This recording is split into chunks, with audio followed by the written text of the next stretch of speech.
You ask Tiger to solve. This deals with linear equations with one unknown. The final result is d equals 899. Let's solve it step by step. Simplify the expression.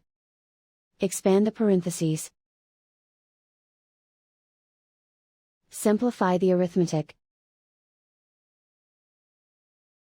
Group all constants on the right side of the equation.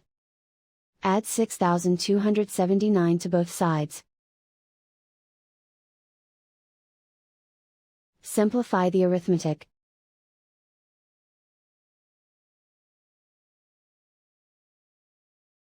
Isolate the d.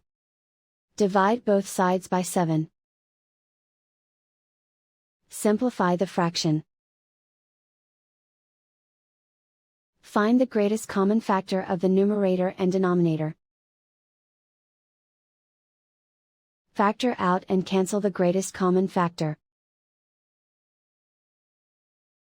And so the final result is d equals 899.